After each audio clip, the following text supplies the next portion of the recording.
Salut à tous, aujourd'hui je vous fais une petite vidéo pour toujours concernant le Karcher, pour utiliser son Karcher sur un récupérateur de pluie, une cuve, un bassin ou autre.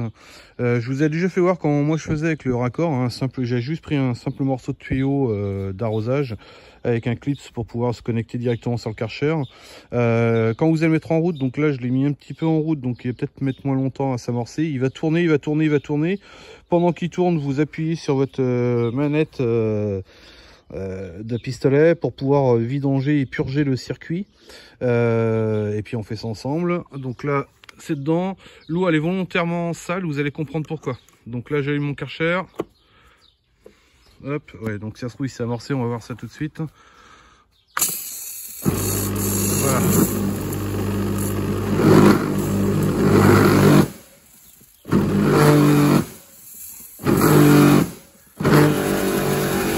Ça amorce, ça y est. Donc là il est amorcé, c'est nickel. Alors maintenant je vais le faire volontairement ici parce que j'aimerais vous faire voir un truc après.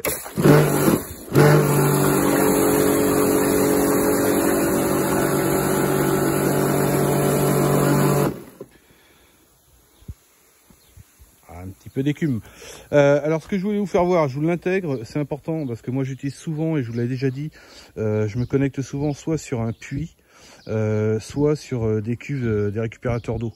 Le problème c'est que je vous ai déjà dit, moi j'ai eu plusieurs fois le cas, et ça m'arrivera certainement encore, où mon filtre s'encrasse, et donc du coup s'il s'encrasse, ça bloque l'arrivée d'eau. Si ça bloque l'arrivée d'eau, votre Karcher peut pas s'amorcer.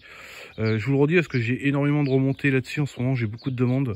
Donc toujours vérifier votre filtre en premier, ça évitera beaucoup de problèmes. Et après chaque utilisation, essayez de le nettoyer, ça sera encore mieux. Du coup moi j'ai investi, et c'est pour ça que je vous fais aussi cette vidéo, donc sur l'utilisation d'un Karcher en bassin, cuve, etc. Juste un cas tuyau, hein, pas d'alimentation en eau, c'est pas le problème. Et sur ça, sur le filtre, je vous intègre la photo. Donc là on l'a utilisé, je vais vous faire voir un peu déjà ce qu'il a chopé comme merde. Et alors c'est pour ça que je vous disais qu'il y avait de la merde dedans et que c'était important, parce que je voulais qu'il la récupère et que vous puissiez voir l'efficacité. Voilà.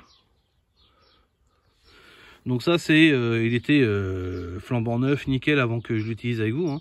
Donc tout ça c'est uniquement, et c'est pour ça que je voulais que ça soit crade dans le truc, pour que ça puisse choper les impuretés.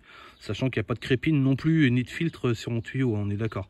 Mais l'intérêt c'est que du coup ça chope vraiment toutes les impuretés. Alors ce filtre là, c'est le filtre de chez Karcher, hein, je vous intègre toutes les photos évidemment. Vous le trouverez assez facilement. Alors en termes de prix, je crève l'abcès dessus, il est entre 10 et 15 euros. 15 euros c'est un peu cher parce que ça reste comme du plastique. Donc vous avez cette partie là évidemment qui va être fournie.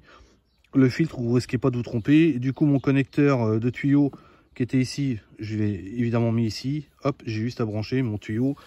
Donc je vous fais voir, hein, c'est le fameux tuyau dont je vous parle, hein. Hop, et qui va directement dans l'eau. Donc voilà. Là je vous fais voir. Alors hop là, je vais prendre la lance. J'espère que ça va être bon.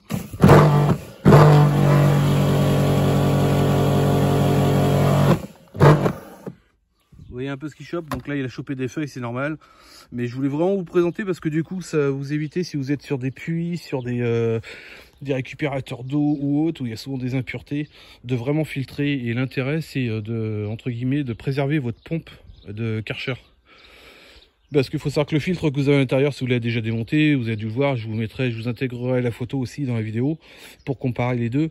Là on est vraiment sur vraiment un super filtre. Donc là lui il filtre vraiment à fond, alors que celui qui est à l'intérieur filtre quand même un peu moins.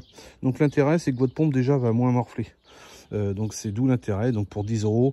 Après dans le temps la partie transparente, j'ai envie de dire qu'il va peut-être falloir y aller doucement parce que j'ai pas trop confiance. Voilà, c'est un plastique qui reste assez dur et ça me rappelle malheureusement les filtres un peu du même style qu'il y avait sur la marque de chez Lavor, que j'ai pu avoir dans le temps et qui avait pété en moins de temps que fait pour le dire. Ça a l'air d'être un petit peu plus costaud, mais bon, méfiance à voir dans le temps. Donc là j'ai gagné, j'ai plus qu'à renettoyer. Je vous refais voir quand même, hein, ce qu'il a chopé. Donc vous voyez qu'en peu de temps, alors j'ai exagéré évidemment parce que je l'ai vraiment mis dans un truc crado pour que vous puissiez vraiment vous voir directement l'effet qu'il pouvait y avoir là-dessus. Mais bon. Donc voilà, bon bah écoutez, si vous avez aimé, vidéo courte, mais bon, je pense que c'est toujours instructif, ça vous permet de voir et puis d'optimiser l'utilisation de votre Karcher. Si vous avez aimé, petit pouce bleu, ça fait plaisir. Et je vous dis, hein, quand vous le faites, si tant qu'il tourne, c'est qu'il n'est pas amorcé, n'hésitez pas à vider, à purger votre circuit. Et de toute façon, une fois qu'il va s'amorcer, il va s'arrêter, hein, comme une utilisation classique. Et après, encore une fois, nettoyez votre filtre et rincez bien le circuit au cas où. Voilà, écoutez, je vous dis à bientôt pour une prochaine vidéo. Et puis n'hésitez pas à vous abonner si vous êtes nouveau sur la chaîne. Salut à tous.